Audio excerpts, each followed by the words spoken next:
क्या पंचबदरी से होगी नई सृष्टि की शुरुआत। जय श्री हरि। प्रिय भक्तों, आज हम आपको लेकर चलने वाले हैं एक ऐसी अद्भुत और रहस्य से परिपूर्ण यात्रा पर, जहां न सिर्फ श्रद्धा की ऊंचाइयां मिलेंगी, बल्कि आपको आत्मा की गहराइयों तक उतरने का अनुभव भी होगा। हिमालय की बर्फीली चोटियों के बीच देवदार और बांज के पावन वृक्षों की छांव में, जहां हवाएं भी मंत्रों की तरह गूंजती है, वहां विराजमान है स्वयं भगवान विष्णु के 5 अद्भुत, दिव्य और रहस्यमयी रूप, जिन्हें संपूर्ण जगत की पंचबदरी के नाम से जानता है। ये कोई साधारण तीर्थ नहीं है, ये वे स्थान है जहां स्वयं भगवान विष्णु ने कलयुग में धर्म की रक्षा के लिए अपने स्वरूपों की स्थापना की, जहां एक स्थान पर वे वृद्ध ब्राह्मण बनकर भक्तों को दर्शन देते हैं, तो कहीं ध्यान में लीन योगी के रूप में विराजमान हैं। कहते हैं, जब जब धर्म डगमगाता है, जब जब अधर्म सिर उठाता है, तब तब पंचबदरी की भूमि पर एक नई लीला जन्म लेती है। यह यात्रा केवल आंखों से देखने की नहीं, यह दिव्य सत्य को अनुभव करने की है, जो हर पत्थर में, हर घंटी की गूंज में और हर गूढ़ कथा में समाया है। यहाँ के मंदिरों में रात के समय घंटियों की स्वयं बजने की आवाजें आती हैं। कोई दिव्य आभा दिखाई देती है और कहते हैं कोई अदृश्य शक्ति हर भक्त के मन को पढ़ लेती है। आदि बद्री में नारद मुनि की तपस्या की कथा हो, योग ध्यान बद्री में युधिष्ठिर का आत्मज्ञान, वृद्ध बद्री में भगवान के वृद्ध स्वरूप की आंखें जो रात में धीरे धीरे हिलती हैं, या भविष्य बद्री जहां स्वयं भू मूर्ति हर वर्ष कुछ सेंटीमीटर बढ़ती जाती है। हर बद्री में एक रहस्य है, एक संदेश है और एक दिव्य अनुभूति है। यह यात्रा उस विश्वास की है जो सदियों से हिमालय की गहराइयों में टिकी हुई है। यह यात्रा उस भक्ति की है जो समय की सीमा को लांघकर पंचबदरी तक पहुंचती है। और यह यात्रा उस आह्वान की है जो शायद आपको भी बुला रहा है, क्योंकि कहते हैं, जब कोई सच्चे मन से भगवान विष्णु की खोज करता है, तो पंचबदरी के द्वार स्वयं उसके लिए खुल जाते हैं। तो आइए आज हम साथ चलें एक अलौकिक यात्रा पर, पौराणिकता, रहस्य, चमत्कार और भक्ति से भरपूर उस मार्ग पर जहां अंत नहीं आरंभ है, जहां कलयुग का समाधान है और जहां हर कदम पर भगवान विष्णु की कृपा है। सबसे पहले बात करते हैं आदि बद्री को पंचबदरी की सबसे प्राचीन भूमि माना जाता है। यह चमोली जिले में अलकनंदा और पिंडर नदियों के संगम पर स्थित है। कहते हैं कि सतयुग के अंतिम चरण में नारद मुनि ने भगवान विष्णु से पूछा, प्रभु, कलयुग में जब अधर्म बढ़ेगा, लोग लोभ, मोह और क्रोध में डूबेंगे, तब कौन आपकी भक्ति करेगा। इस पर भगवान विष्णु ने मंद मुस्कान के साथ उत्तर दिया, हे नारद, भक्ति अमर है। मैं स्वयं उन स्थानों पर विराजमान होऊंगा जहां धर्म की आखिरी लो जलती होगी। वहां से मेरी कृपा बहती रहेगी। यहीं से आदि बद्री की स्थापना मानी जाती है। युगों बाद जब आदि शंकराचार्य हिमालय में ज्ञान और भक्ति की धारा बहाने आए, तब उन्होंने इस स्थल को पुनः जागृत किया, जहां कई छोटे मंदिरों का समूह है, लेकिन मुख्य मंदिर में विराजमान भगवान विष्णु की मूर्ति अद्भुत है। काले शिलापट से बनी हुई, फिर भी उसमें ऐसा तेज है कि भक्त उसके सामने नतमस्तक हो जाते हैं। रात्रि के समय इस मंदिर में घंटियों की हल्की आवाजें आती हैं। एक बार एक साधु रात में यहाँ रुका और उसने मंदिर से निकलती दिव्य रोशनी देखी। अगली सुबह वह मौन हो गया और जीवन भर नारायण नाम का जप करता रहा। कहते हैं वह साधु आज भी यही तप कर रहा है, लेकिन दिखाई नहीं देता। हिमालय की शांत और एकांत वादियों में स्थित योग ध्यान बद्री वह पवित्र भूमि है जहां आत्मा अपने दोषों से मुक्ति पाती है और शुद्ध होकर ईश्वर से जुड़ती है। पौराणिक मान्यता के अनुसार महाभारत युद्ध के पश्चात जब युधिष्ठिर अपने हाथों अपने ही परिजनों का वध कर बैठा तो वह आत्मग्लानि से भर गया। उसने अपने भाइयों के साथ योग उद्यान बद्री की ओर प्रस्थान किया, जहां वे सब व्यासदेव के मार्गदर्शन में तपस्या करने लगे। चारों ओर हिमाच्छादित पर्वत और बीच में एक दिव्य गुफा, वही ध्यानस्थ भगवान विष्णु की मूर्ति में युधिष्ठिर को दर्शन हुए। पद्मासन में, आंखें बंद, हथेलियां गोद में और मुखमंडल पर अपूर्व करुणा। भगवान ने कहा, हे धर्मराज, तुमने धर्म के लिए युद्ध किया, अब तुम्हारी आत्मा शुद्ध है, यहाँ से लौटो और धर्म की स्थापना करो। इस स्थान की महिमा इतनी है कि आज भी जो भक्त वहां ध्यान करते हैं उन्हें गहन शांति की अनुभूति होती है।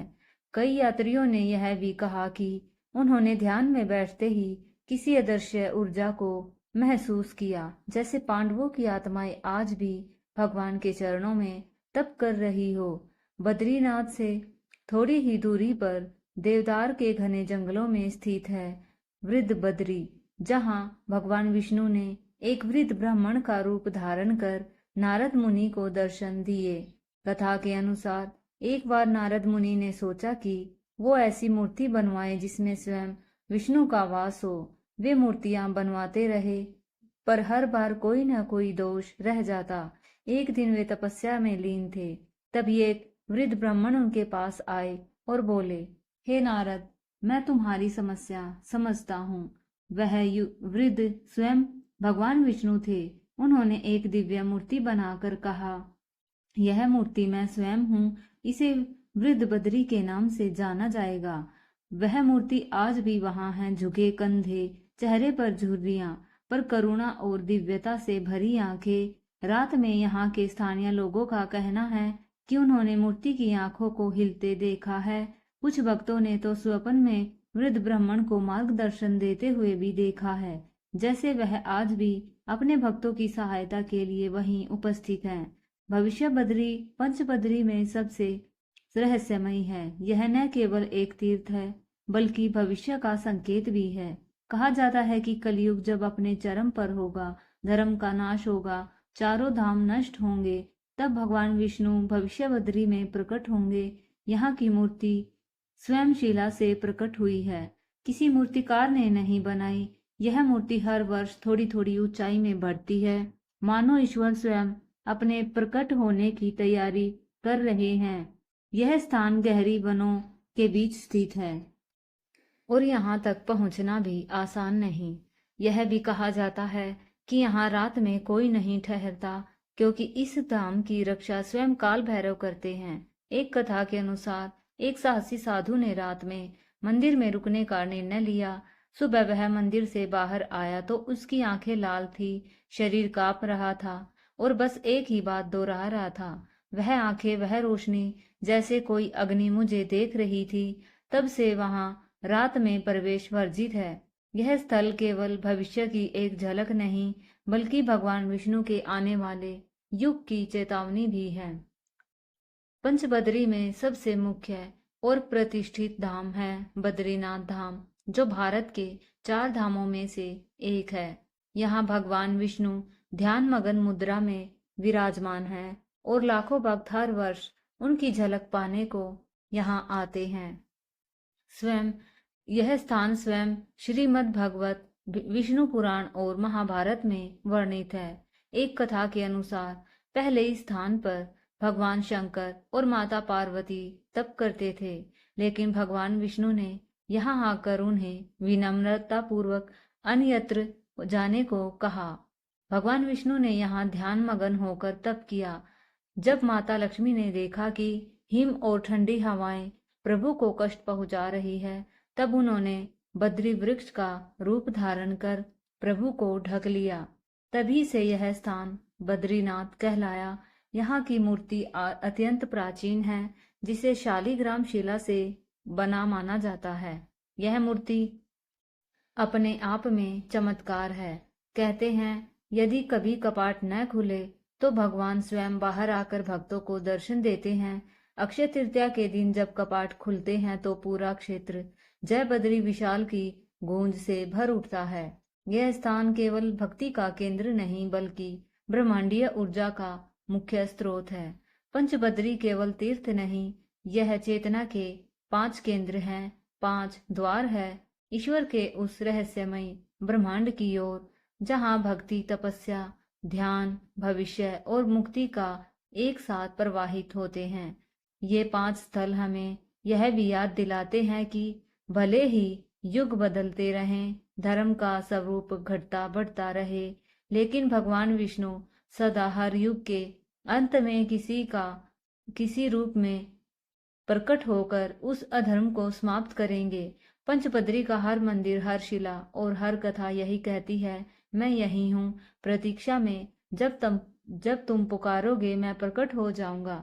इस प्रकार पंचबद्री की यह दिव्य यात्रा केवल तीर्थों की श्रृंखला नहीं बल्कि आत्मा के विकास और श्रद्धा की गहराई और ईश्वर की लीला की अद्भुत झलक है। उत्तराखंड के हिमालयी अंचल में बसे ये 5 तीर्थ आदि बद्री, योग ध्यान बद्री, वृद्ध बद्री, भविष्य बद्री और बद्रीनाथ न केवल भगवान विष्णु के भिन्न भिन्न स्वरूपों के प्रतीक है बल्कि हर युग की आस्था, हर मनुष्य के जीवन संघर्ष और हर साधक की खोज का प्रतीक भी है। आदि बद्री में नारद मुनि की तपस्या हमें बताती है कि ईश्वर की उपासना को कभी कोई युग मिटा नहीं सकता। योग ध्यान बद्री हमें यह सिखाता है कि आत्मिक शांति केवल बाहरी विजय से नहीं, भीतर के संतुलन से मिलती है। वृद्ध बद्री में भगवान का वृद्ध स्वरूप मानो यह संदेश देता है कि प्रभु हर अवस्था में, हर रूप में, हर युग के हर भक्त के समीप है। भविष्य बद्री कलयुग के उस अंधकार को चेतावनी देता है जहाँ से एक नई सृष्टि की शुरुआत होगी, एक ऐसा स्थान जहाँ भगवान विष्णु स्वयं फिर प्रकट होंगे जब अधर्म अपनी चरम सीमा पर होगा। और अंत में बद्रीनाथ, वह धाम जो न केवल हिमालय का गौरव है बल्कि हर सनातन हृदय की आशा का केंद्र भी। पंचतंत्र बद्री की यात्रा केवल पैरों से नहीं, श्रद्धा से पूरी होती है। यह यात्रा बताती है कि जब पाप बढ़ता है, जब जीवन के मार्ग कठिन हो जाते हैं, तब ईश्वर अपने किसी न किसी रूप में प्रकट होकर हमारे कंधों से वह बोझ उतारते हैं जो हम स्वयं नहीं समझ पाते। पंचबद्री की ये वादियां, ये मंदिर, ये कथाएं सब एक गूढ़ सत्य को उजागर करती हैं कि जब तक श्रद्धा जीवित है, जब तक कोई एक भी भक्त नारायण कहकर पुकारता है, तब तक ईश्वर साक्षात इस धरा पर वास करते हैं। इसलिए हे भक्तों, जब कभी जीवन की राहों में अंधकार हो, जब कोई समाधान न दिखे, तो एक बार पंचबद्री की स्मृति कर लेना, क्योंकि वहां आज भी कोई वृद्ध ब्राह्मण रूप में तुम्हारी प्रतीक्षा कर रहा है। कोई ध्यानस्थ योगी तुम्हारे लिए आशीर्वाद में बैठा है और कोई अनदेखी शक्ति तुम्हारे हर दुख का समाधान बनकर वहां खड़ी है। यही पंचबद्री का रहस्य है, यही उसका संदेश है।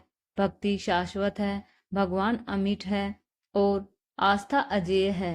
अगर आपको भगवान विष्णु की यह दिव्य, रहस्यमयी और चमत्कारी पंचबद्री यात्रा पसंद आई हो तो इस वीडियो को दिल से लाइक जरूर करें। अपने विचार और भावनाएं कमेंट में लिखना न भूलें, क्योंकि आपकी हर प्रतिक्रिया हमारे लिए अनमोल है। यदि आप भी ऐसे ही ऐतिहासिक, पौराणिक और आध्यात्मिक कथाओं के लिए यात्रा पर हमारे साथ बने रहना चाहते हैं तो चैनल को सब्सक्राइब जरूर करें ताकि हर नई कथा सबसे पहले आप तक पहुंचे।